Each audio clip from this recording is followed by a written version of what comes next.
Dude,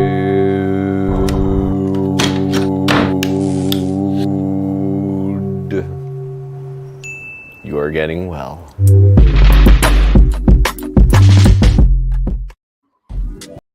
Dude, you're getting well.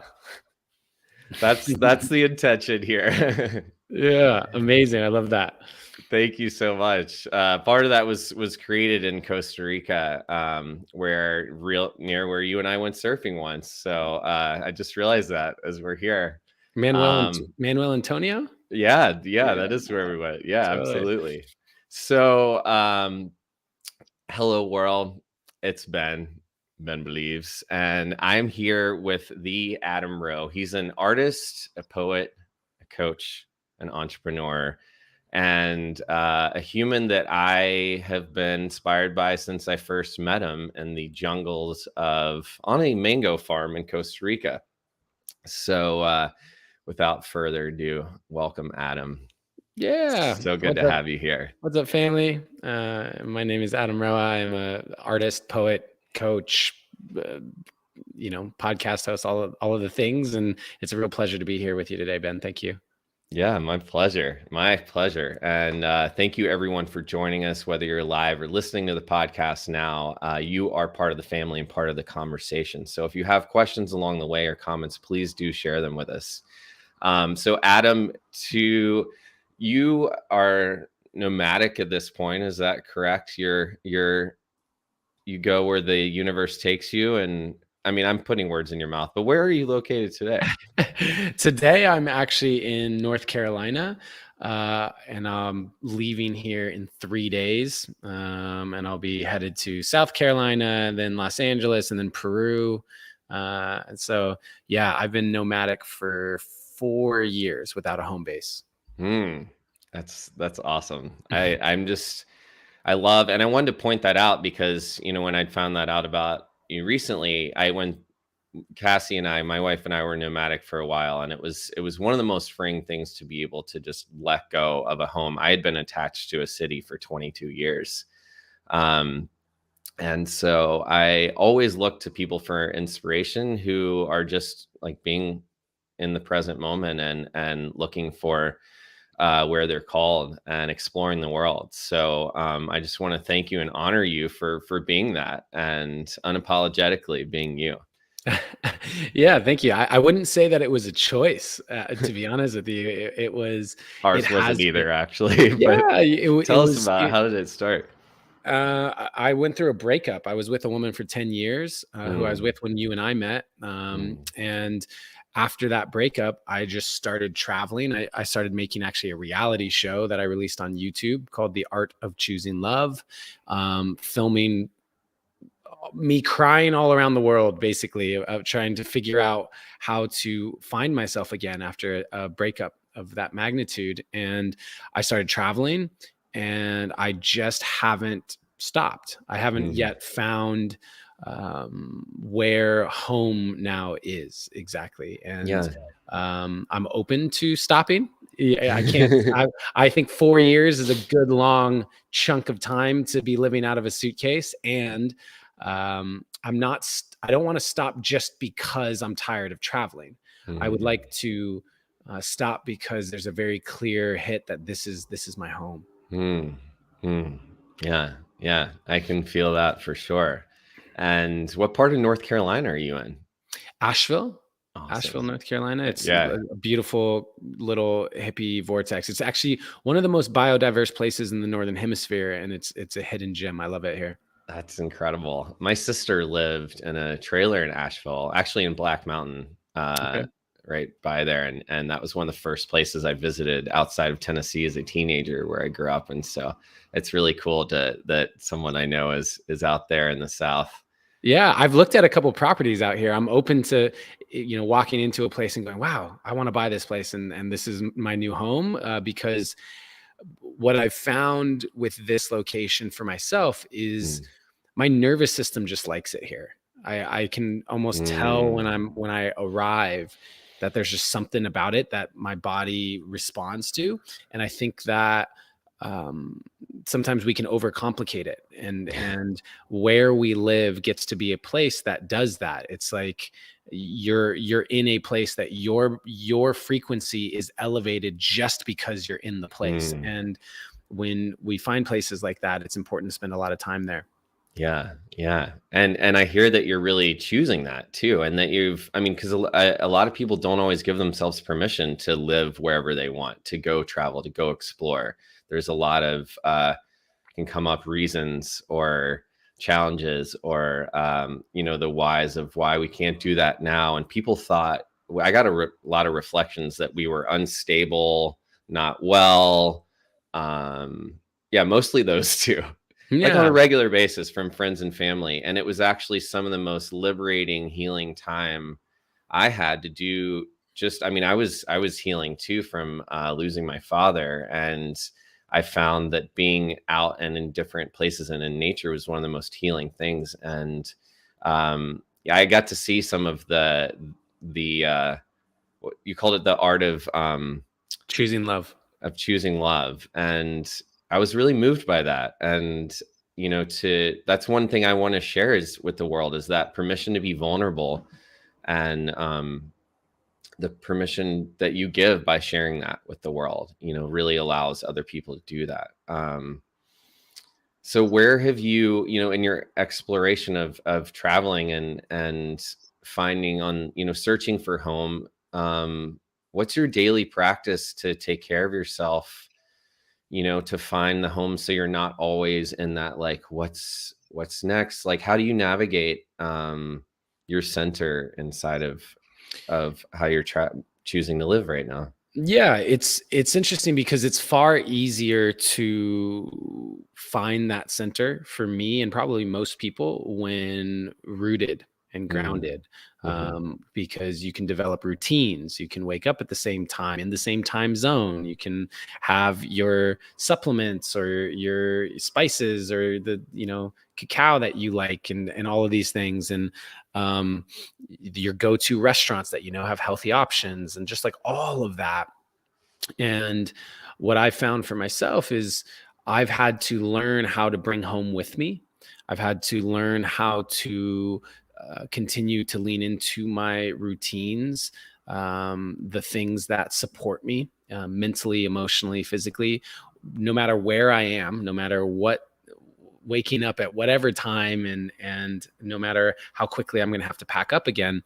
That process that I've been through over the last 4 years has helped me so tremendously, to the point where when I get an opportunity like I had here to be in one spot for 3 weeks, it's so easy. It's so easy to be in my morning routines and be supportive and journal and stretch and go to the gym and all these things. So I feel as if I've needed to, my journey, and a lot of it was covered in The Art of Choosing Love, has been about really, it's ultimately about self-love and the journey to understanding how to love myself and how to show up for myself. I think a lot of people get confused, and they think self-love is something that you kind of find, like, oh yeah, now I know how to love myself. No, self-love is the byproduct of the relationship you have with yourself. And so I've had to learn what I like, what I don't like, what works for me, what doesn't work for me, how I show up when I'm lonely, how I show up when I'm sad or angry. What do I do? And by being in that as much as I have for years now, I've developed a relationship where I know that I'm able and willing to show up for myself fully in pretty much any circumstance. And that creates inner self-trust. And that self-trust is something that I bring with me to every Airbnb and hotel and friend's place that I go. Hell yeah. Yes. And I love that you talked about, that it takes action to learn to, to love yourself, that you don't always it doesn't just discover you, and even in relationships, right? And so that can get buried in relationships, so taking the time and the space to actually, I hear you've been taking the time and space to do that, to explore. Yeah, 4 years is a lot of time. Yeah. Mhm. And so where did you grow up originally? I was born in California, and then I spent 6th grade through college in Arizona. Okay. And when you were growing up in California, uh, what was life like for little you, for little Adam?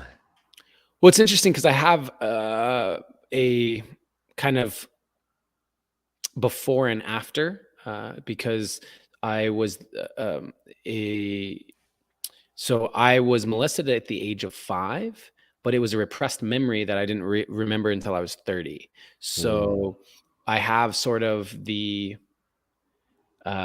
me now that looks back on it through a different lens mm, versus what I thought prior to being 30 mm, about growing up. You know, mhm, my um, family growing up prior to the remembering of that repressed memory, growing up was, I think, really confusing. It was my father's from the Philippines, and there I was a very stoic, non-emotional sort of human, and so that role mm, model created this reality in which I just didn't see emotion, and I didn't feel like exhibiting emotion was a very safe thing to do in my household or just in life in general. So I was a very shut down, emotional being. And then I had a lot of fear. I had a lot of fear, a lot of which I picked up from my mother, but also from this abuse that I was carrying that I didn't know I was carrying. And so now, from the mindset and awareness that I have and all of my experience and the healing journey I've been on, it's interesting to look back and recognize that for the most part, I was a young kid who um, had taken on a belief that there was something wrong with him, and that I would deserve to be punished, and a lot of these beliefs that are very common for victims of sexual abuse. mm. And yet I didn't know the cause of it, so there was no way for me to really rationalize that. I just spent, the first 3 decades of my life holding on to that. Well, thank you so much for sharing that here and being so open and vulnerable with us. And hopefully that'll allow someone who's listening to be able to start to, talk about that in yourself too. Um, and even without the abuse, I still hear so many, especially men, I think, not feeling permission to be vulnerable, and not having a example of that in their life, you know a parental figure showing that, and um, and learning that something's wrong with this, right? And so, and that can be, and that we make up our mind about that as children. So did you did you carry that into your teenage years? Like, what was well, I guess so you said you felt like you'd inherently something was wrong with you. What and growing up with that stoic father and the way your mother handled it too. What was high school like for you? Were you popular in high school? Uh were you outgoing, introverted? What was it like? I definitely was a um, sort of class clown type. I was very loud and wanted to be seen, and I associated my worth with my achievement. That comes from partly through the immigrant mentality that my father brought, and also because I I was a very small child, very, very small. My freshman year of high school, I weighed 73 pounds. And so that was like what, 13. I was Whoa. 73 pounds, Whoa. 5 feet tall. And because I felt so physically inadequate. And then on top of that, obviously there was this abuse that I'd experienced that I didn't realize, which also made me feel physically unsafe, right? And so the combination of that had me do a couple things. One was prove to myself and everyone else that I wasn't any less than physically. I joined the freshman football team. The pads didn't even really fit me, but I was like, no one's going to tell me that I can't. I was a wrestler. At the lowest weight class was 103 and I weighed 73. So I got hurt multiple times that year, but went on to continue wrestling and eventually be on the Arizona national team. Wow. And also the place of resorting to my intellect and my desire to basically be successful. I decided, okay, if I'm not going to be like physically that dude, I'm going to be rich and I'm going to be successful. I'm going to have all of these things, and primarily rich. And I saw high school as a game. I saw high school as okay, how do I win high school? And so starting as this 73-pound, 5-foot tall kid who was getting hurt in sports and trying to prove himself, by the time I graduated high school, I was president of clubs. I was elected to student body. I had scholarships, academic scholarships to college. I won homecoming king. I was elected homecoming king, which is a giant popularity contest. I was varsity sports in multiple sports. Like I checked every box that you possibly could to how to win high school. And that's actually what ultimately shifted me most dramatically from like an awakening moment at 18 was when I won homecoming king and realized that I'd checked all the boxes and I still wasn't happy. And when that happened and I woke up that next morning and I said, wow, I'm still angry and frustrated and insecure and nothing has changed. That moment made me rethink my entire life path, honestly, of what am I doing? I'm just doing what everyone's telling me to do, to check all the boxes and achieve all these things. But that didn't make me happy. I don't want to be 40 years old and have made $1 million and married someone and have a house with a white picket fence and done all the things and checked all the boxes and have this exact same feeling, but have spent my whole life wasting it on to get to that point. What if I can shift that now? And it was the first moment of saying, okay, I'm breaking out of this box that just assuming that what people are telling me is true. Wow. Yes. Yes. And I'm all about breaking boxes. And there's so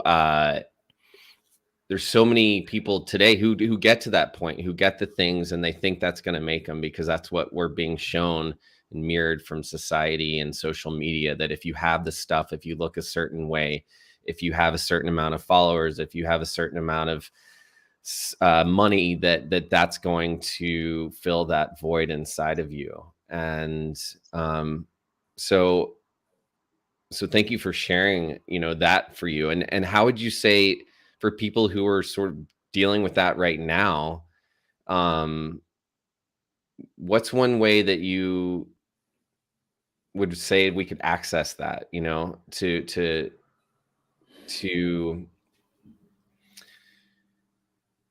yeah, for people who are really seeing that and stuck and feeling lost and like even they have the things and it's not working, and like how do you shift that? Curiosity about what brings you joy. I think that so many people are taught to evaluate what to do based off of a result they think they'll get.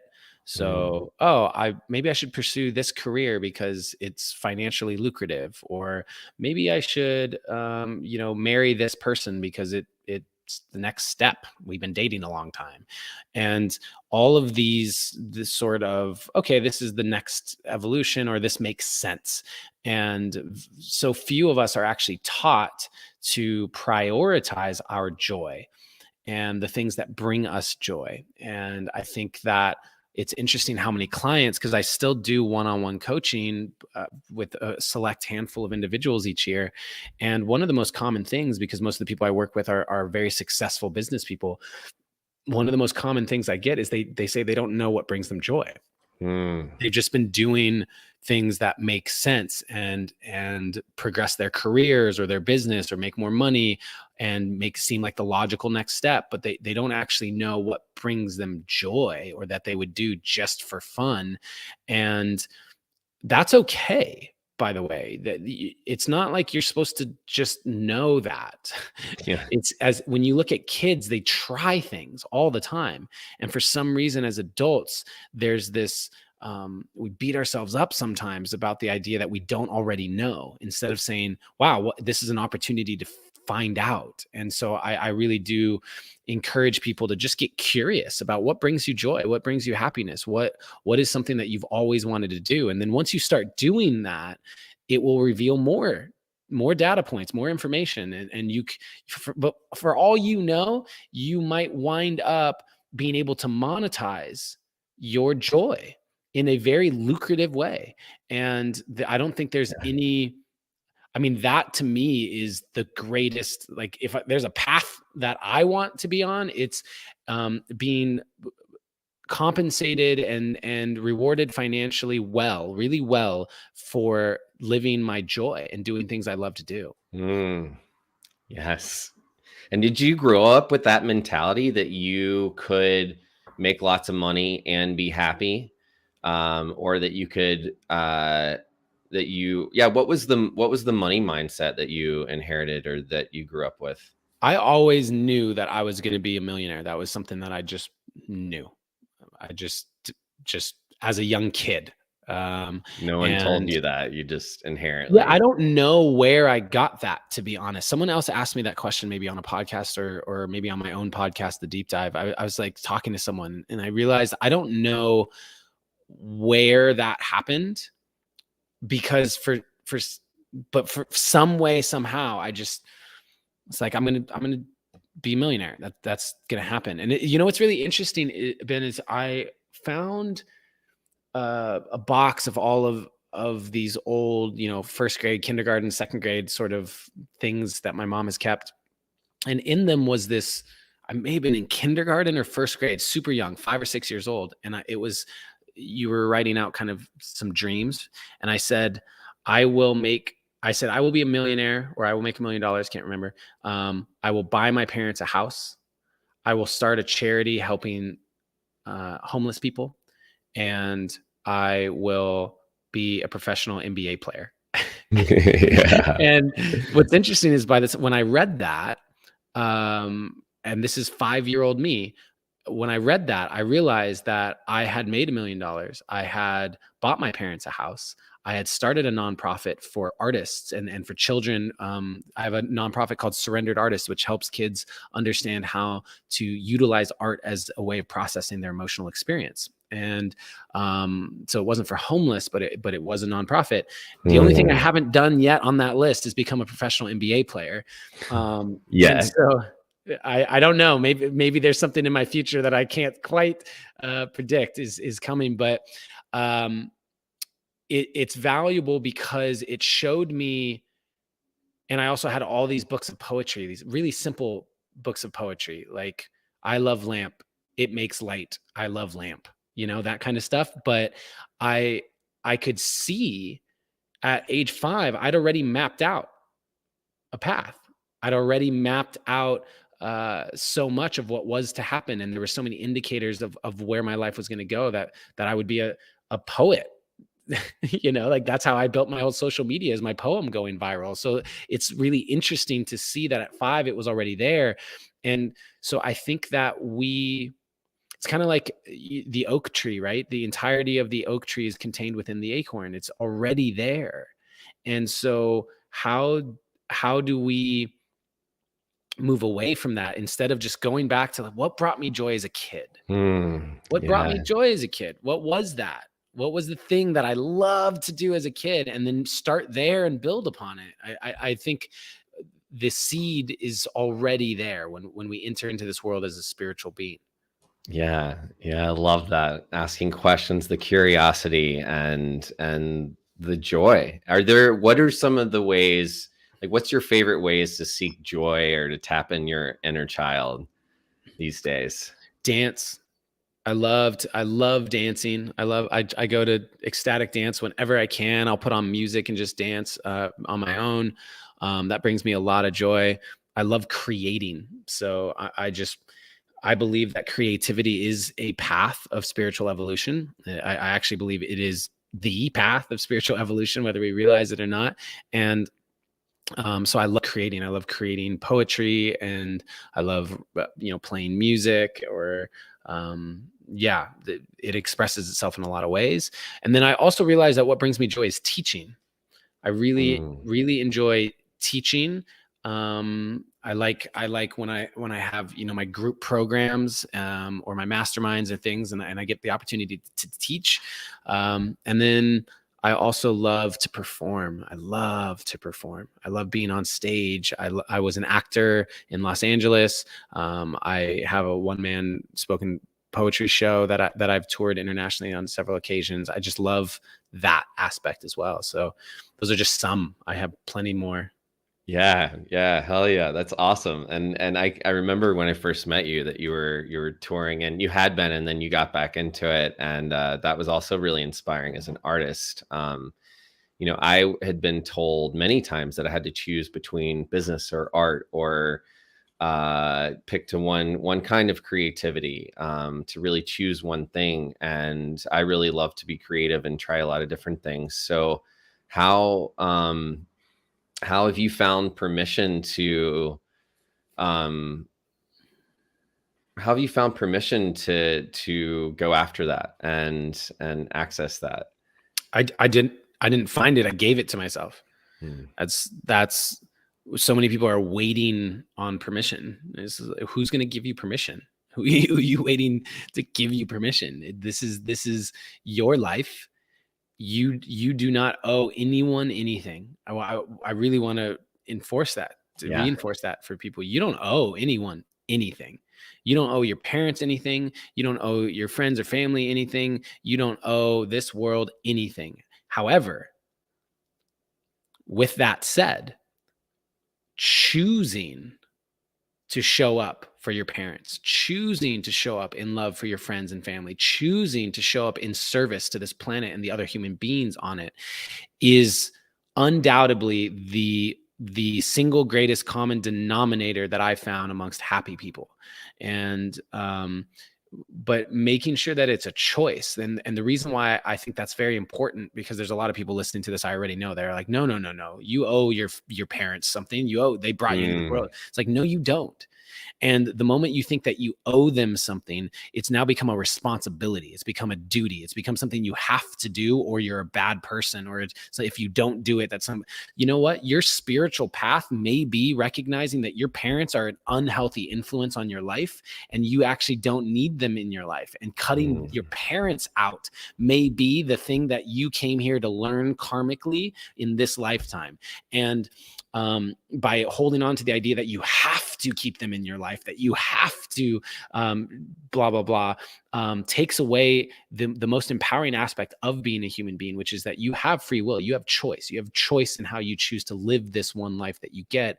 And that's really, really important to reinforce, because ultimately I'm here to empower people. I want people to recognize that you have choice all day, every day, in every aspect of your life. Yes. I'm giving you the poet snap for that one, baby. What was the hardest lesson you faced as an adult? And how did you find your way out of it? How did you grow from it? It came in the form of depression. I have had depression and faced off with depression my entire life. You might imagine, as someone who's holding sexual abuse as a repressed memory. And I really had to face off with it after my 10-year relationship ended, because I'd been able to mask it to some degree by having someone always there with me. But when it was just me, then it became, well, why are you unhappy?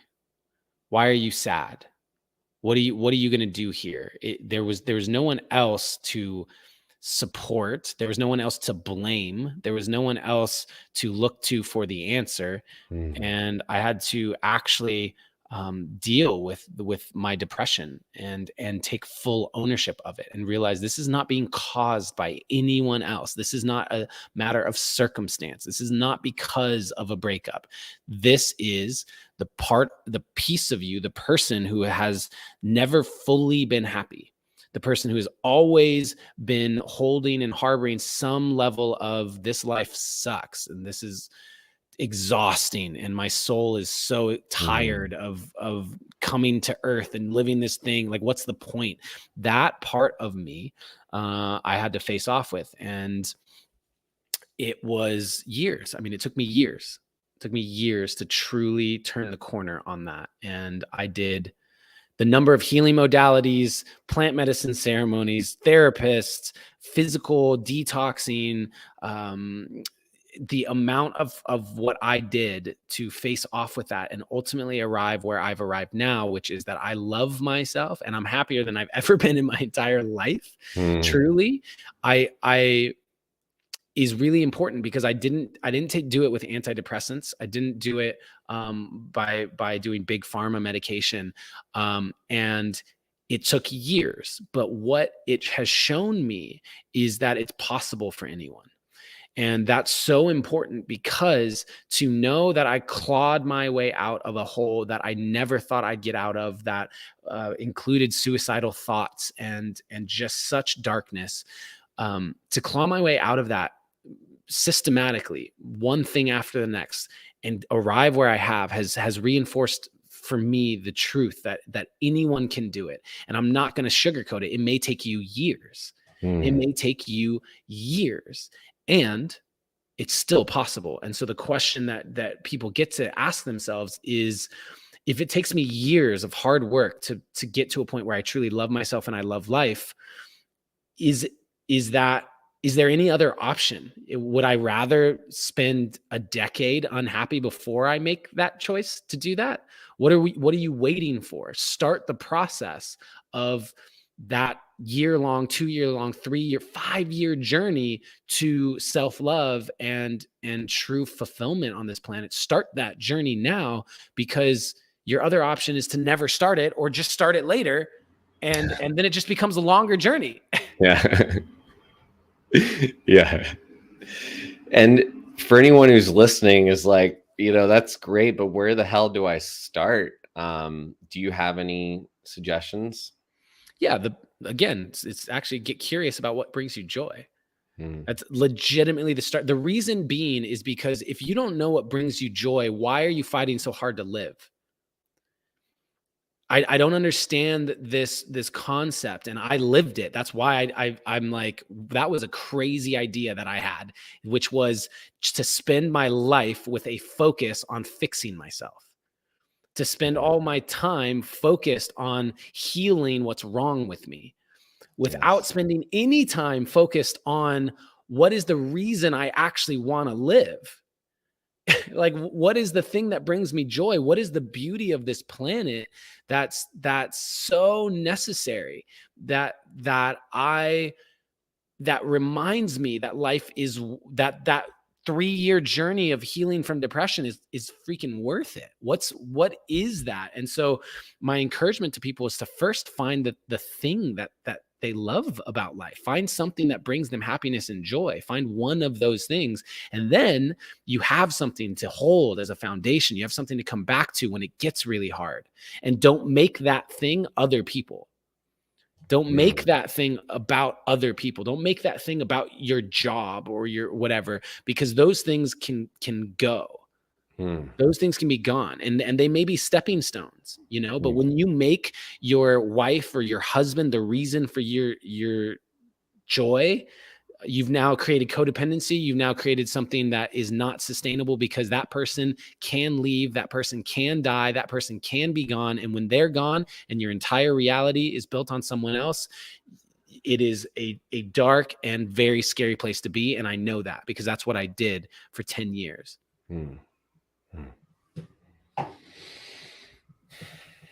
Thank you for going there with us and for sharing that. that beautiful medicine of joy and curiosity. And I hear you, like, seeking outside, and you also sought in. And what are some of the ways that, I mean, you said now you're some of the happiest, most joyful you've been, and really love yourself in your life. What are some of the things that for your well-being that you do that like you won't change, like the habits that you keep in your day-to-day life to support yourself, Yeah, like I the would non-negotiables? physical movement, physical exercise. I if I go more than 3 or 4 days without exercising, I can feel my entire mood shift, my thing. I Friends and community, like my community, my friendships are so important to me. That's why I started an online community called the Create Community, is Yeah. because I realized that community is medicine. Community is a necessary piece of what really brings a fulfilling life for most people, for the vast, I would say 95% of people. And that's evidence in even how our biology works. Literally, our nervous systems co-regulate. We are designed to be around other people. And I think uh, prayer, meditation, journaling, creating. I believe that we are expressions of creation, of the creator, God, the creator, spirit, divine.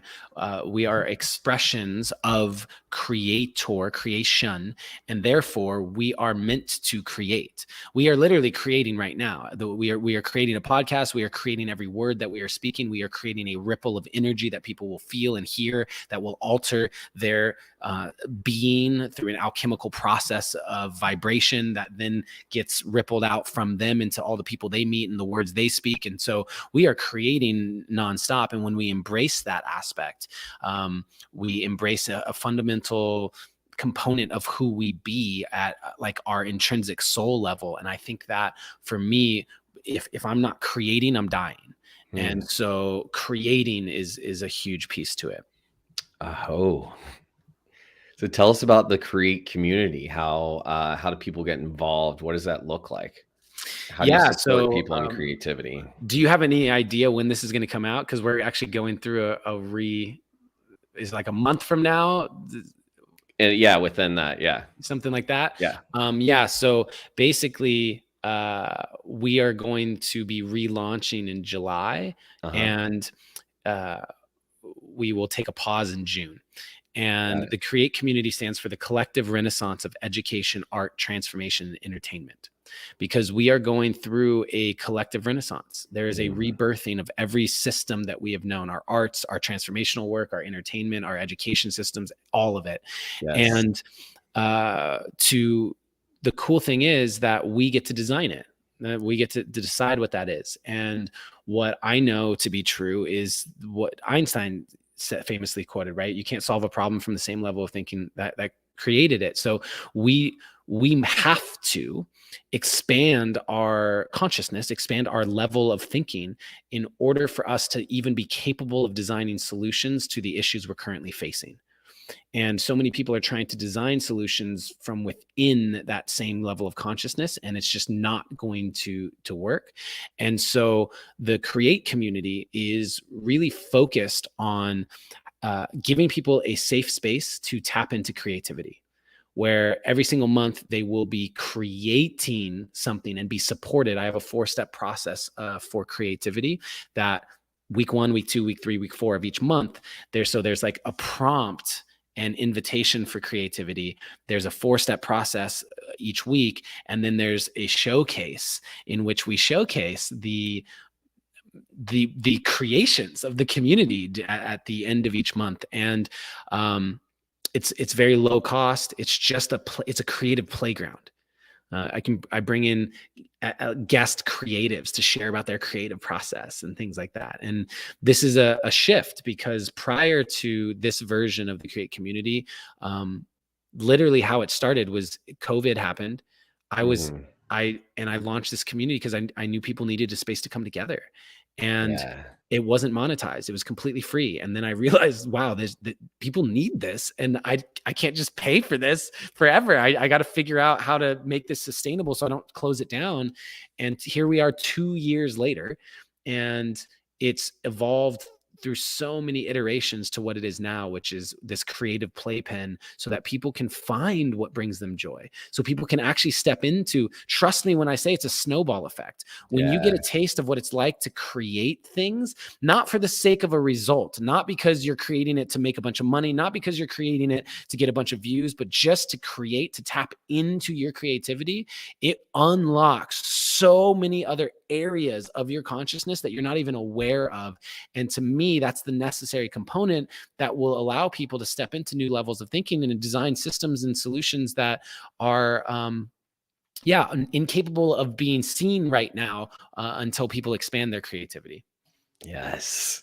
Yes. I love that. Well, I hope this resonates, makes ripples around the world with creativity, as that is all about a big part of my healing. And just, if you're listening, you give yourself more permission to be creative and joyful and fun. And why wouldn't you, right? If this is your life, what are you waiting for? You know? And that's really landed home here for me in this space. Again, just giving yourself permission to go after it, and what you can unlock through that. You know, it's funny, Ben, because permission. My one-man show that I toured is called Permission to Think Freely. Yeah. And my spoken word poetry album that's out on Spotify is called Permission. Nice. And literally that's all we're doing. By living your fullest, most expressed, most vibrant life, you're giving others permission to do the same. And that's the biggest gift that you can give anyone. Yes. Yeah. People say sometimes, like, how are you and Cassie in a band and doing all of these other things? Because we want to. We just like let ourselves do it, and then we figure it out. You know, we co-create. I don't know what it looks like all the time, but we just, go out there and create it. And, just picking up a pen, picking up an instrument, and I love that you said that's not result oriented too, that you just allow yourself a safe space to create. And that if you don't have that you can go find it, and that you can create it in a community. And then to have that witnessed and resonated, supported in such a beautiful way is just awesome. So I love what you're creating in Permission in the world. Great, brother. So if you were, you have a book out, right? I have a book called Cosmic Philosophy that's available on Amazon, and I have an ebook called Treat Yourself Like Someone You Love. And I'm working right now. That's why I'm stationed in one spot for 3 weeks, is to get a bunch of work done on my first book of poetry. Awesome. Hell yeah. Well, I can't wait to hear that and see that. Is there anywhere that if people wanted to access you, what's the best way to get hold of you or to see what you're up to? I have a lot of places. I would say adamroa.com is a nice hub. I'm on Instagram, and that's adam.roa. That's probably my biggest one. I also have Facebook, TikTok, Twitter, all of those places, the YouTube channel. I have 2 podcasts. One's called The Deep Dive with Adam Roa, and one I co-host with my friend Taylor Simpson, and that's called You're Too Much. You can imagine the type of topics that we get into on that one. Those are short, quick hitter episodes there. And The Deep Dive is much more, diving into deep questions about what really is going on here. So I have all of those places, plus thecreatecommunity.com. Awesome. Beautiful. And the reason I was going to ask that, usually I ask about your life as a book, but let's say this: if your life was a Hollywood film, what would you say the title of it would be up into this point?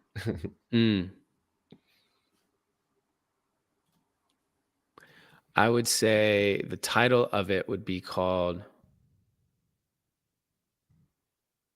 Surrender. And who would you cast as your parents?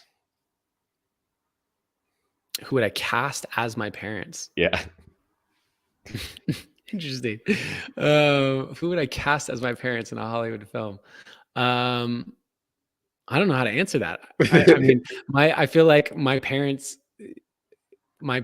are I can't imagine my parents not being my parents. Yeah. But if I was casting them with actors, I um, don't know. I would just put Bruce Lee as my dad just because I love Bruce Lee. Throw, Yeah. throw Bruce Awesome. Lee in there as Yeah. my dad, his Asian father, and then let's just put Meryl Streep as my mom because my mom's white and Meryl Streep's like a fantastic actress. So great, Great. Love it. great. Do you have, you've told us about, I mean, so many of your awesome talents and passions. Do you have any like secret hidden talents, I'm a past or phenomenal present? dancer. Nice. I really love to dance. I'm a great dancer, and um, I have visions maybe one day because I'd make music as well under the name ROA, and it's more like hip hop sort of music. I've only released a few songs, but I plan to release a lot more. And I have visions of doing like a show similar to like what you'd see in like a Justin Bieber thing, where there's like choreographed dance and music and that may be in my future. I don't know. I feel like I could definitely do that if I put some time into dancing. So that'd be cool. Yeah. Yeah. I'll come see that. um, if you, is there, what's one question that you wish I would have asked? And how might you have answered it? Or anything that I didn't ask that you would just like to put in the space? um, No, I don't. I think you did a great job with all of your questions, and you know, a question that I'm asked a lot really comes back to, um, I think this idea of a lot of people ask me about money because I was paid $1 million to coach someone for a year, and so Mm. that's like a rare like tier of coach that has put me in some ways. Mhm. And so when people, depending on the type of podcast, I often will get asked about that experience. And what is important for me to share around that, because money is such a huge topic for most people, Mm. is that I believe that the universe provides you the resources necessary for you to live out your dharma. And so if you're not living in real alignment with like your soul's calling, it can be really hard to make resources. It can feel very difficult. And I also find that for people who are really living it, truly living it, and they're in Mm. alignment fully, not to some vision they have or idea they've created, but they're actually living their soul's calling in full alignment, the universe provides the resources to do that. And that might, by the way, that might mean like their soul's calling is to be a musician who's not a household name. All these musicians want to be household names, Mm. but what if your dharma is just to make music for like a niche group of people that they love? What if your dharma is to make music so that you are the parents to someone who goes on to have a massive music career? Like, who knows what it is? But when we can trust in the resources coming to fulfill our dharma, then the best thing to do is just live that so fully and trust and surrender into that. Mm. Beautiful. Beautiful. Thank you for that. If you could wave a magic wand and give the world one gift, what would it be?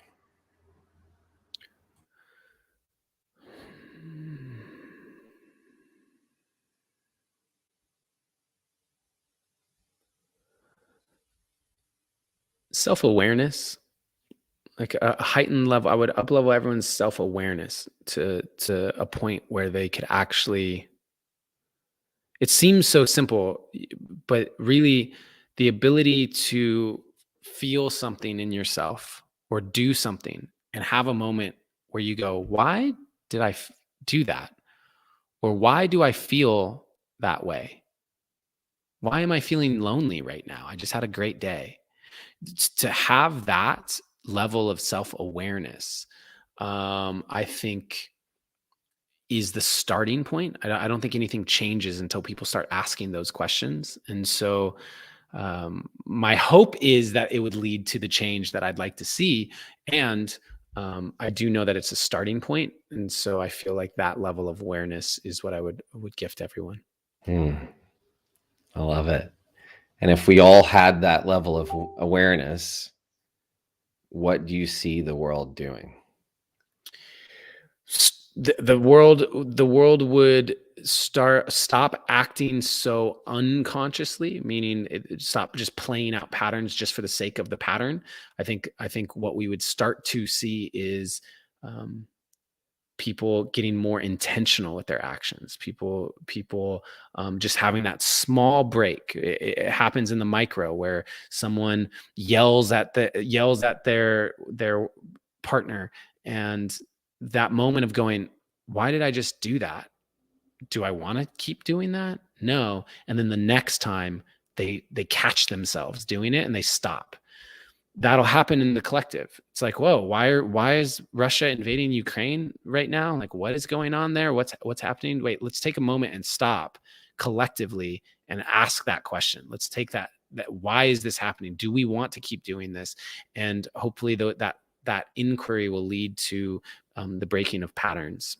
And a lot of what we're seeing right now in our government and our medical system and all of that is just old, outdated systems that are still running patterns that need to be snapped.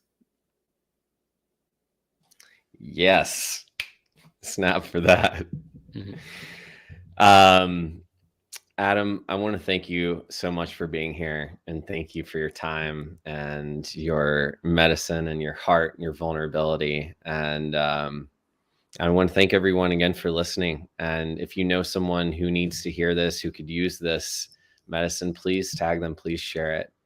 And know that you have everything you need inside of you. Go create, get curious, bring joy.